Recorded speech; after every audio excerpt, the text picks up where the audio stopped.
Dalam pelajaran di Akademi Militer, dan pastinya ilmu ini diajarkan di Lemhanas, ada pelajaran dasar bagaimana sebuah pemahaman atas survival of the nation diajarkan. Survival of the nation adalah kelangsungan hidup bernegara sebuah bangsa. Wilayah hidup tersebut atau teritori harus dijaga pertahanannya. Karena itu negara kalau pejabatnya belum ikut Lemhanas, gagap melihat dunia, kasihan melihatnya. Apalagi pada saat membuat keputusan, kelihatan banget deh. Dalam pelajaran tersebut, strategi untuk menyerang daerah lain demi kehidupan bangsanya ada beragam. Yang paling awal adalah penaklukan atau annexation seperti yang dilakukan oleh bangsa Romawi ketika di masa kekaisaran 600 tahun sebelum Masehi hingga 600 tahun setelah Masehi. 1000 tahun Romawi itu berkuasa. Juga bangsa Mongol yang mana masa emasnya di zaman Kubilai Khan, sepertiga daratan dunia mereka kuasai. Untuk menghidupi Roma dan wilayah dalam lainnya, mereka berekspansi menaklukkan daerah-daerah subur tetangga mereka dan daerah kaya tetangga mereka, hingga wilayahnya keluar di sisi utara sampai Germania, sampai Britannica, sampai utara Afrika, dan di sisi timur Persia. Itulah koloni 1.0,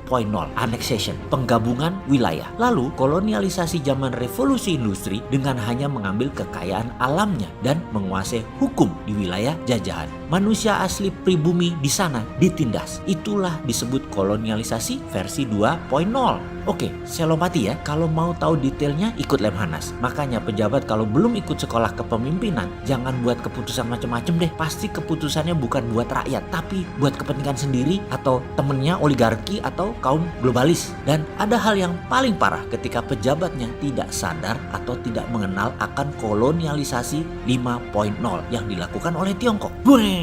Gong dipukul. Asal saya ngomong Tiongkok, pasti ada yang mulai otaknya bilang rasis lah, nggak paham bernegara, karena Tiongkok kan cuma negara investor nomor 4 di bawah Singapura invest di Indonesianya. Loh, kok ada pejabat ngomong seperti itu sih? Pejabat, lu pernah sekolah kepemimpinan nggak? Sesko, Lemhanas. Singapura itu nggak pernah pakai protokol kolonialisasi 5.0. Paham you? Atau sudah dapat cuan kali, jadi dalil biar kelihatan bener, lu bela-belain dari Tiongkok. Tiongkok investnya pakai protokol kolonialisasi 5.0. Ngerti? Emosi, panggil buzzer. Sabar dikit napa? Sensi amat sih, kita luruskan. Saya anggap pejabat lupa. Saya ingatkan, gak usah takut hilang jabatan. Sontoloyo ini gak ambisi politik kok. Yang keterlaluan adalah kalau pejabatnya nanya, apa itu kolonialisasi 5.0? Diaput kon, kok iso jabat kowe cak? Kalau buzzer goblok wajar. Kalau fans gak nyandak otaknya ya wajar. Lah buku gak pernah baca, gaul sama kaum akademisi gak pernah. Dapat info hanya baca judul, headline, clickbait, media online doang. Ya terang aja konslet otaknya, gak tahu kolonialisasi 5.0. Lah kalau pejabat gak tahu kan kita jadi bingung. Kita ingetin deh, dulu di akademi kita diajarkan apa itu world domination, macam-macam warfare atau peperangan, annexation dan kolonialisasi, Lebensraum,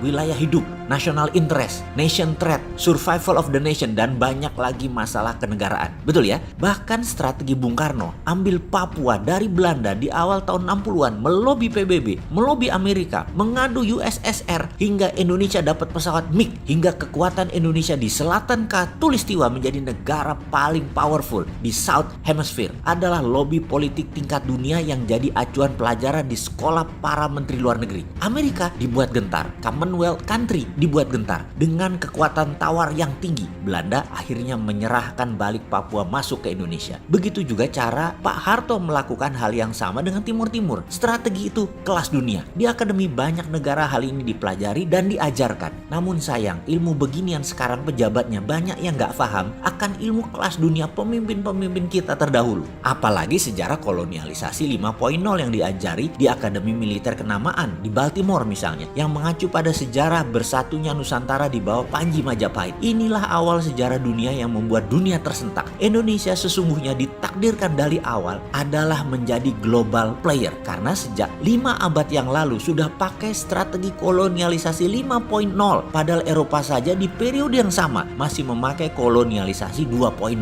Apa itu strateginya Gajah Mada yang dilakukan lebih dari 500 tahun yang lalu, yang ternyata menjadi acuan dasar di Akademi Militer di Amerika? Asal muasal kolonialisasi 5.0 yang protokolnya dipakai Tiongkok sejak tahun 2009. Bentar, saya ngurut dada sebentar. Ini pejabat paham nggak bagian beginian? Masih komen gak ada perang di zaman modern? Hati-hati.